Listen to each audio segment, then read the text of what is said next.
नमस्कार दोस्तों, स्वागत है आपका एमसीक्यू आईक्यू में। मैं आपको आरपीएफ और आरआरबी टेक्नीशियन के 1000 क्वेश्चन करा रहा हूं और ये मोस्ट रिपीटेड क्वेश्चन है। मोस्ट रिपीटेड क्वेश्चन का मतलब क्या होता है? जो प्रीवियस ईयर क्वेश्चन 2018 से लेकर 2023 तक आरपीएफ एग्जाम में और आरआरबी के एग्जाम में आए हुए क्वेश्चन है, वही क्वेश्चन मैं आपको पढ़ा रहा हूँ। तो चलिए शुरू करते हैं। ये काफी इंपोर्टेंट सीरीज है और ये 5th पार्ट है। आज का फर्स्ट क्वेश्चन है, what is the normal temperature of human body? देखिए, ह्यूमन बॉडी का नॉर्मल टेम्परेचर होता है 37 डिग्री सेल्सियस। अगर सेल्सियस में पूछेगा तो 30 डिग्री 7 सेल्सियस। अगर एक फ़ारेनहाइट में क्वेश्चन पूछेगा तो 98.6 फ़ारेनहाइट। तो दोनों वैल्यू याद रखो, दोनों एग्जाम में आ जाती हैं। नेक्स्ट क्वेश्चन है, कैपिटल ऑफ मणिपुर। मणिपुर की कैपिटल क्या है? तो मणिपुर की कैपिटल इम्फाल है। देखिए, मणिपुर स्टेट कब बना था? तो 1972 में मणिपुर को स्टेट का दर्जा दे दिया था। अगर प्रेजेंट की बात करता हूँ तो गवर्नर कौन है? अनुसुईया उके, ये गवर्नर है मणिपुर की। प्रेजेंट की बात कर रहा हूँ। और सीएम की पूछेगा तो N Biren Singh. N Biren Singh present में सीएम है मणिपुर के। नेक्स्ट क्वेश्चन है, which element is used in nuclear fusion to observe neutron? Nuclear fusion में न्यूट्रॉन को ऑब्जर्व करने के लिए कौन सा एलिमेंट यूज करते हैं? कैडमियम यूज करते हैं हम। देखिए, दो रिएक्शन होती है। पहली हो गई न्यूक्लियर फ्यूजन रिएक्शन, दूसरी जो रिएक्शन होती है उसको हम बोलते हैं न्यूक्लियर फ्यूजन रिएक्शन। तो जो न्यूक्लियर फ्यूजन रिएक्शन होती है ना, अनकंट्रोल रिएक्शन होती है, और जो न्यूक्लियर फ्यूजन रिएक्शन होती है इसको हम कंट्रोल कर सकते हैं। मगर एक कॉन्सेप्ट याद रखो, जो न्यूक्लियर फ्यूजन रिएक्शन है, हम 1 न्यूट्रॉन लेंगे और 1 न्यूट्रॉन को स्ट्राइक करेंगे अनदर एटम में, तो क्या होगा? ये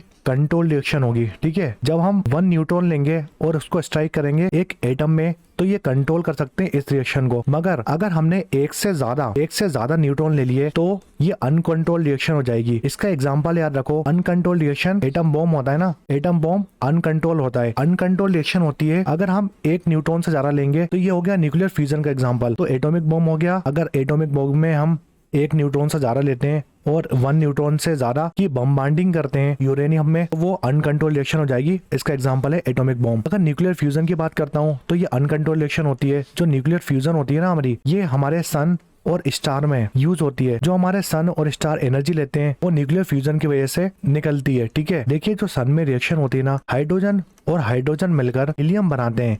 तो जो सन में रिएक्शन होती है, 2 हाइड्रोजन मिलके हीलियम प्रोड्यूस करते हैं और न्यूक्लियर फ्यूजन रिएक्शन होती है सन में। एक और याद रखो, जो न्यूक्लियर फ्यूजन का एग्जांपल है, जो हाइड्रोजन बॉम्ब बनता है हमारा, हाइड्रोजन बॉम्ब हो गया, वो जो हमारे न्यूक्लियर वेपन्स हो गए, जितने भी हमारे न्यूक्लियर वेपन्स बनते हैं, ये सब न्यूक्लियर फ्यूजन की वजह से बनते हैं और ये अनकंट्रोल रिएक्शन होती है।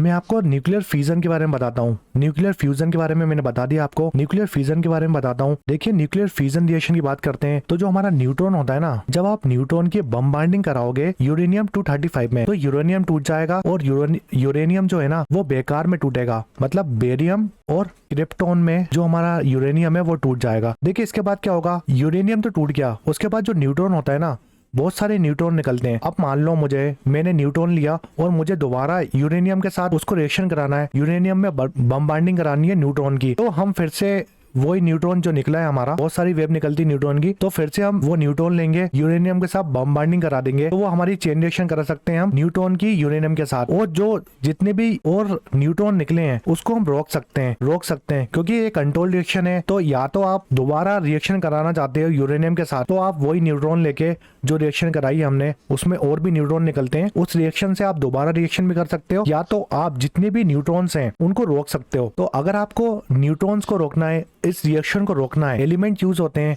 जैसे कूलेंट यूज होता है, तो हम कूलेंट के लिए CO2 यूज करते हैं। याद रखो, न्यूक्लियर फ्यूजन में जो कूलेंट यूज होता है उसमें CO2 यूज होता है कूलेंट के लिए। मॉडिएटर क्या होता है? मॉडिएटर के लिए हम D2O यूज करते हैं। D2O क्या होता है? डिटोनियम ऑक्साइड होता है। तो डिटोनियम ऑक्साइड यूज करते हैं हम मॉडिएटर के लिए। कंट्रोलर के लिए इसमें कंट्रोलर यूज होता है जो इस रिएक्शन को कंट्रोल करता है। तो काफी इंपोर्टेंट क्वेश्चन है। न्यूक्लियर फ्यूजन में कंट्रोलर के लिए कैडमियम यूज होता है, बोरॉन यूज होता है और ग्रेफाइट यूज होता है। ग्रेफाइट की रोड यूज होती है। तो याद रखो, कैडमियम, बोरॉन और ग्रेफाइट रोड ये कंट्रोल करती है रिएक्शन को, जो न्यूक्लियर फ्यूजन रिएक्शन होती है। इसके बाद क्या होता है? एक बहुत ज्यादा इंपॉर्टेंट क्वेश्चन आता है, जो न्यूक्लियर वेस्ट निकलता है ना हमारा, ठीक है, यूरेनियम टूटने के बाद जो न्यूक्लियर वेस्ट निकला ना, बेरियम और क्रिप्टॉन का, उसको हम पैक्ड काय में करते हैं, क्योंकि ये न्यूक्लियर फ्यूजन रिएक्शन है, किसी से भी रिएक्ट कर जाता है। तो हम करते हैं पीबी में। पीबी मतलब जो लेड होता है ना, लेड मटेरियल होता है ना, लेड एलिमेंट होता है, उसके अंदर पैक्ट कर देते हैं बेरियम और क्रिप्टॉन को, जो हमारा न्यूक्लियर वेस्ट है उसको। तो याद रखो इसमें पैक्ट करके जमीन में गड़ा देते हैं सोइल के अंदर, जिससे ये रिएक्शन नहीं कर पाए। देखिए हमने एक न्यूट्रॉन लिया,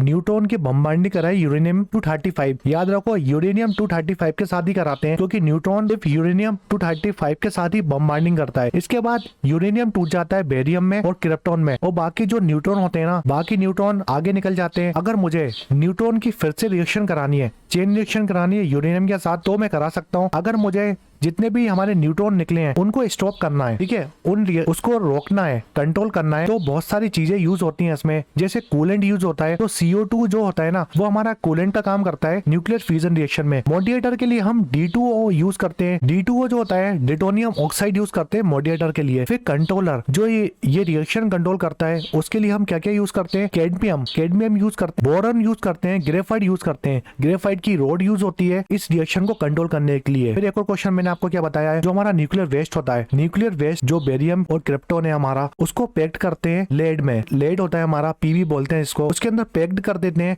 और सोइल के अंदर दफना देते हैं, जिससे ये रिएक्शन नहीं कर पाए। तो याद रखो न्यूक्लियर फ्यूजन रिएक्शन और न्यूक्लियर फ्यूजन रिएक्शन दोनों आपको बता दी मैंने, और ये काफी इंपॉर्टेंट है। नेक्स्ट क्वेश्चन है digestive acid in human body. Human body में डाइजेस्टिव एसिड होता है HCl को हाइड्रोक्लोरिक एसिड बोलते हैं। नेक्स्ट क्वेश्चन है Pankaj Advani became 13 world snooker champion by defeating. देखिए ये पुराना क्वेश्चन है। पंकज अडवाणी है, वो एक स्नूकर के प्लेयर हैं। काफी इंपोर्टेंट क्वेश्चन है, बहुत आता है एग्जाम में। पंकज अडवाणी क्या है, एक स्नूकर प्लेयर है, और इनने वर्ल्ड चैंपियनशिप जीती थी किसको हरा के, येन बिंगटो, ये चाइना के प्लेयर थे, इनको हरा के। नेक्स्ट क्वेश्चन है HS प्रणॉय रिलेटेड टू। देखिए HS प्रणॉय जो है ना, वो एक बैडमिंटन प्लेयर हैं, काफी फेमस हैं। नेक्स्ट क्वेश्चन है जे स्तंभ लोकेटेड इन। जे स्तंभ कौन सी स्टेट में लोकेटेड है, तो रायपुर छत्तीसगढ़ में बना हुआ है जे स्तंभ। नेक्स्ट क्वेश्चन है the old name of Allahabad. Allahabad का पुराना नाम क्या है, तो प्रयागराज। नेक्स्ट क्वेश्चन है ऑफिशियली लैंग्वेज ऑफ नागालैंड। देखिए नागालैंड की ऑफिशियली लैंग्वेज क्या है, तो इंग्लिश बोलते हैं नागालैंड में। नागालैंड का फॉर्मेशन बताता हूँ मैं आपको कि नागालैंड कब बनी थी स्टेट, तो 1 दिसंबर 1963 में नागालैंड स्टेट बनी थी इंडिया की। इसकी कैपिटल क्या है, इसकी कैपिटल है कोहिमा। कोहिमा कैपिटल है नागालैंड की। अगर मैं गवर्नर की बात करता हूँ तो ला गणेशन गवर्नर है प्रेजेंट में नागालैंड के। CM कौन है, नेफ्यू रियो दोबारा CM बने नागालैंड के। 1 दिसंबर 1963 में नागालैंड स्टेट बनी थी, कैपिटल है कोहिमा। इससे पहले जो नागालैंड है ना, वो किसका पार्ट थी, तो वो पार्ट थी असम स्टेट का। असम स्टेट का पार्ट थी नागालैंड, और उससे अलग होके नागालैंड एक स्टेट बनी थी। नेक्स्ट क्वेश्चन है मिल्खा सिंह इज। देखिए मिल्खा सिंह एक एथलीट है, और इनको हम फ्लाइंग सिख भी बोलते हैं। इनका नाम है फ्लाइंग सिख। काफी इंपोर्टेंट क्वेश्चन है। देखिए जो मिल्खा सिंह है ना, ये ओनली एथलीट है जिन्होंने गोल्ड जीता है 400 मीटर जो रेस होती है हमारी, उसमें एशियन गेम और जो कॉमनवेल्थ गेम होता है ना, उसमें गोल्ड जीता है। 400 मीटर रेस होती है उसमें, ये एक लौटे एथलीट है जिन्होंने कारनामा करके दिखाया था। तो मिल्खा सिंह को हम द फ्लाइंग सिख भी बोलते हैं। ये भी एक इंपोर्टेंट क्वेश्चन है। नेक्स्ट क्वेश्चन है चीफ जस्टिस ऑफ इंडिया की बात करते हैं। तो ये पुराना क्वेश्चन है करंट अफेयर का। उस टाइम जो चीफ जस्टिस थे उनके बारे में पूछा था इसमें। मैं आपको प्रेजेंट की बात करता हूँ। 2024 में चीफ जस्टिस ऑफ इंडिया कौन बने हैं हमारे, DY चंद्रचूड़। ये 50 चीफ जस्टिस है इंडिया के। जो चीफ जस्टिस ऑफ इंडिया होता है ना, चीफ जज होता है जो सुप्रीम कोर्ट में बैठता है। तो याद रखो चीफ जस्टिस ऑफ इंडिया सबसे बड़ा जज होता है जो सुप्रीम कोर्ट में बैठता है। वो 50 चीफ जस्टिस ऑफ इंडिया है हमारे, DY चंद्रचूड़। देखिए इनको अपॉइंट कौन करता है, चीफ जस्टिस ऑफ इंडिया को अपॉइंट कौन करता है, तो सिर्फ प्रेसिडेंट कर सकते हैं, ऐसा प्रेसिडेंट अपॉइंट करते हैं इनको। आर्टिकल की बात करता हूँ मैं, तो आर्टिकल 124 में चीफ जस्टिस ऑफ इंडिया के बारे में दिया गया हुआ है। अगर मैक्सिमम एज की बात करता हूँ, मैक्सिमम एज 65 ईयर तक ये अपने पद में रह सकते हैं। एक और क्वेश्चन ये आता है कि जो सुप्रीम कोर्ट है ना हमारा, उसका फॉर्मेशन कब हुआ था, फॉर्मेशन ऑफ सुप्रीम कोर्ट। तो इसका फॉर्मेशन हुआ था 28 जनवरी 1950 में। 1950 में सुप्रीम कोर्ट बनी थी हमारी इंडिया में। और यह कहाँ पर है सुप्रीम कोर्ट, न्यू दिल्ली में है हमारी सुप्रीम कोर्ट। एक और क्वेश्चन आता है, अगर मैं आपसे पूछूं first chief justice of India कौन थे, तो HJ कानिया। जो HJ कानिया है ना, वो first chief justice of India थे। और जो 50 प्रेजेंट में चीफ जस्टिस है हमारे, वो है DV चंद्रचूड़, और ये 50वें नंबर के चीफ जस्टिस है। नेक्स्ट क्वेश्चन है white flag is symbol of what. देखिए जो व्हाइट फ्लैग होता है ना, वो सरेंडर का सिंबल होता है। नेक्स्ट क्वेश्चन है, ये पुराना क्वेश्चन है तो हम इसको स्किप करते हैं। 2015 का क्वेश्चन पूछा गया था इस एग्जाम में। नेक्स्ट क्वेश्चन है Santosh trophy is related to. Santosh trophy football से रिलेटेड है। नेक्स्ट क्वेश्चन है स्मॉलेस्ट प्लैनेट कौन सा है हमारा, तो मैंने आपको बताया प्लैनेट की बात करता हूँ तो प्लैनेट कितने हमारे सोलर सिस्टम में, तो 8 प्लैनेट है हमारे सोलर सिस्टम में। स्मॉलेस्ट की बात करेगा तो मर्क्यूरी है। अगर लार्जेस्ट प्लैनेट पूछा आपसे एग्जाम में तो वो है जुपिटर। जुपिटर के बाद आता है सैटर्न। जो सैटर्न है ना, ये सेकंड लार्जेस्ट प्लैनेट है सोलर सिस्टम का। अगर फर्स्ट लार्जेस्ट प्लैनेट पूछेगा तो जुपिटर है, और सेकंड पूछेगा तो सैटर्न है। स्मॉलेस्ट पूछेगा तो मर्क्यूरी जो है ना, मर्क्यूरी ये स्मॉलेस्ट है और सेकंड नंबर में आता है मार्स। तो मार्स जो है ना वो सेकंड स्मॉलेस्ट प्लैनेट है हमारे सोलर सिस्टम का। Where is the Pashupatinath temple? देखिए पशुपतिनाथ जी का जो टेम्पल है, मैं रिसेंटली गया था अभी पशुपतिनाथ जी के दर्शन करने, और ये है काठमांडू में। काठमांडू नेपाल की कैपिटल है, तो काठमांडू नेपाल की कैपिटल है। पशुपतिनाथ जी का टेम्पल है नेपाल में। शिव भगवान का टेम्पल है, पंचमुखी शिव भगवान का शिवलिंग है पशुपतिनाथ में। अगर रिवर की बात करूं, कौन सी नदी के किनारे है पशुपतिनाथ जी टेम्पल? भगमती रिवर के किनारे है पशुपतिनाथ जी का टेम्पल। नेक्स्ट क्वेश्चन है capital city of Syria. Syria की कैपिटल कौन सी है? डेमास्कस। डेमास्कस सीरिया की कैपिटल है। नेक्स्ट क्वेश्चन है forbidden city of China situated in. जो फॉरबिडन सिटी है वो है चाइना में, बीजिंग में। नेक्स्ट क्वेश्चन है who appointed as a next question है who is appointed as a brand ambassador of Atulya Bharat. अतुल्य भारत के ब्रांड एम्बेसडर किसको बनाया है? अमिताभ बच्चन को। और प्रेजेंट में भी अमिताभ बच्चन ब्रांड एम्बेसडर है अतुल्य भारत के। नेक्स्ट क्वेश्चन है bouncing back of rubber ball from wall is related to. देखिए अगर एक दीवार है और हम जो रबड़ की बॉल होती है ना, रबड़ की बॉल एक दीवार में मारेंगे एक वॉल में मारेंगे, तो ये जो बॉल होती है ना रबड़ की, दीवार से टकराकर आपके पास वापस आ जाएगी। तो ये जो लॉ है ना वो कौन सा लॉ है? न्यूटन का। फर्स्ट लॉ है न्यूटन का, सेकेंड लॉ ऑफ न्यूटन है, या थर्ड लॉ ऑफ न्यूटन है? तो थर्ड लॉ ऑफ न्यूटन का एग्जांपल है bouncing back of rubber ball from the wall. जब हम बॉल मारेंगे रबड़ में तो वो हमारे पास वापस आ जाएगी। ये न्यूटन का थर्ड लॉ कहता है। नेक्स्ट क्वेश्चन है device use to measure the current. जो हमारा करंट होता है उसको मेजर करने के लिए कौन सा डिवाइस यूज करते हैं? गैल्वेनोमीटर यूज करते हैं। नेक्स्ट क्वेश्चन है Which of the following award is not received by Sachin Tendulkar? देखिए सचिन तेंदुलकर को कौन सा अवार्ड नहीं मिला है? तो अभी तक ध्यानचंद अवार्ड सचिन तेंदुलकर को नहीं मिला है। देखिए 2014 में भारत रत्न मिला था सचिन तेंदुलकर को। जो भारत रत्न है ना हमारा, वो इंडिया का हाईएस्ट सिविलियन अवार्ड है। तो इंडिया का हाईएस्ट सिविलियन अवार्ड कौन सा है? तो आप लगाओगे भारत रत्न। 2014 में मिला था सचिन तेंदुलकर को। वो जो भारत रत्न है ना, भारत रत्न पाने वाले यंगेस्ट रिसिपिएंट है सचिन तेंदुलकर। अगर क्वेश्चन आता है यंगेस्ट रिसिपिएंट कौन है जिसको भारत रत्न मिला है, तो वो है सचिन तेंदुलकर, 2014 में मिला है। और जो सचिन तेंदुलकर है ना, ये फर्स्ट स्पोर्ट पर्सन है जिनको ये अवार्ड मिला है। तो काफी इंपोर्टेंट क्वेश्चन है। पहले स्पोर्ट पर्सन कौन है जिनको भारत रत्न मिला है? तो वो है सचिन तेंदुलकर। यंगेस्ट रिसिपिएंट कौन है जिनको भारत रत्न मिला है? तो वो भी है सचिन तेंदुलकर। नेक्स्ट क्वेश्चन हमारा रिपीट क्वेश्चन है, पीएस बिनोई के बारे में पूछा है, ये बैडमिंटन प्लेयर है। नेक्स्ट क्वेश्चन है prime minister who got Bharat Ratna award. देखिए 4 ऑप्शन होंगे और 4 ऑप्शन में अटल बिहारी वाजपेयी का नाम होगा। जब एग्जाम में क्वेश्चन आया होगा तो इसका करेक्ट आंसर है अटल बिहारी वाजपेयी। देखिए बहुत सारे प्राइम मिनिस्टर हैं जिनको भारत रत्न अवार्ड मिला है और ये इंडिया का हाईएस्ट सिविलियन अवार्ड है। मैंने आपको अभी बताया था। तो बहुत सारे क्वेश्चन ये आते हैं भारत रत्न से। देखिए भारत रत्न एस्टेब्लिश हुआ था 1954 में। अगर क्वेश्चन पूछूं जब भारत रत्न अवार्ड एस्टेब्लिश हुआ था तो 1954 में ये 3 जन को दिया गया था। 3 जन को एक साथ दिया गया था भारत रत्न। 1954 में 3 जनों को भारत रत्न मिला था। उसमें थे सी राजगोपालाचार्य। जो हमारे सी राजगोपालाचार्य है ना, ये गवर्नर जनरल थे इंडिया के उस टाइम। फिर आते हैं एस राधाकृष्णन है ना, ये वाइस प्रेसिडेंट थे। तो अगर पूछेगा एग्जाम में कि फर्स्ट वाइस प्रेसिडेंट कौन है जिसको भारत रत्न का अवार्ड मिला है, तो वो है सी राधाकृष्णन। फिर आता है सीवी रमन। देखिए सीवी रमन ने 1928 में स्केटरिंग ऑफ लाइट डिस्कवर की थी। याद रखो स्केटरिंग ऑफ लाइट का कॉन्सेप्ट दिया था 1928 में, जिसको इनने रमन इफेक्ट बोला था सीवी रमन ने। और इनको 28 फरवरी 1930 में 1930 में सीवी रमन को नोबेल प्राइज मिला था। याद रखो नोबेल प्राइज मिला था फिजिक्स के लिए। स्केटरिंग ऑफ लाइट डिस्कवर करने के लिए सीवी रमन को 1930 में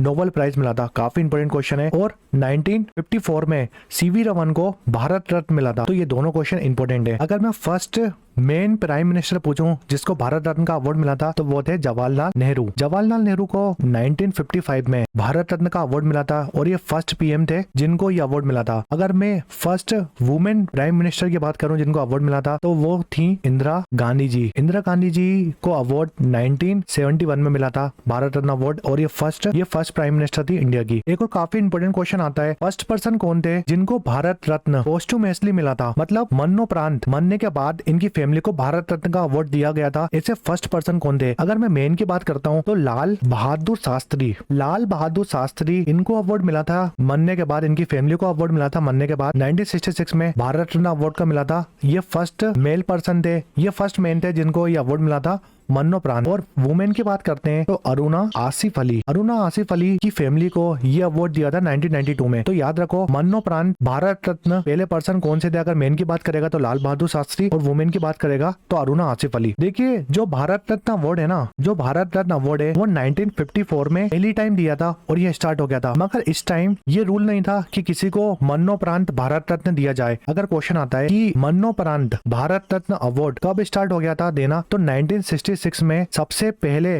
पर्सन कौन बने थे? लाल बहादुर शास्त्री, जिनको मन्नोप्रांत भारत रत्न अवार्ड दिया था। ठीक है, याद रखो काफी इंपोर्टेंट क्वेश्चन है। 1966 से स्टार्ट हो गया था ये। 2 क्वेश्चन और आते हैं भारत रत्न से। मैं आपको हर क्वेश्चन बता रहा हूँ जो एग्जाम में आ सकता है। तो भारत रत्न से 2 क्वेश्चन और आते हैं कि पहले नॉन इंडियन कौन है या फॉरेनर कौन है जिनको भारत रत्न अवार्ड मिला था, या ये बोल सकते हो आप कि इससे कौन से पर्सन है जिनके पास भारत की सिटीजनशिप नहीं है और उनको भारत रत्न अवार्ड मिला था। तो पहले पर्सन का नाम याद रखो, अब्दुल गफ्फार खान। अब्दुल गफ्फार खान जो है ये सिटीजन थे पाकिस्तान के और इनको भारत रत्न अवार्ड मिला था 1987 में। और ये पहले पर्सन ऐसे थे जो नॉन इंडियन थे जिनके पास सिटीजनशिप थी पाकिस्तान की और इनको भारत रत्न अवार्ड मिला था 1987 में। सेकंड पर्सन की बात करता हूँ तो नेल्सन मंडेला। जो नेल्सन मंडेला है ना, सिटीजनशिप थी साउथ अफ्रीका की और ये सेकंड पर्सन थे जिनको भारत रत्न अवार्ड मिला था। याद रखो काफी इंपोर्टेंट क्वेश्चन है। नेक्स्ट क्वेश्चन है ब्रिक्स बैंक नेम। देखिए ब्रिक्स बैंक का नया नाम क्या है? तो ब्रिक्स बैंक का नया नाम है न्यू डेवलपमेंट बैंक। तो न्यू डेवलपमेंट बैंक की बात करता हूँ मैं, तो न्यू डेवलपमेंट बैंक बना कब था? 16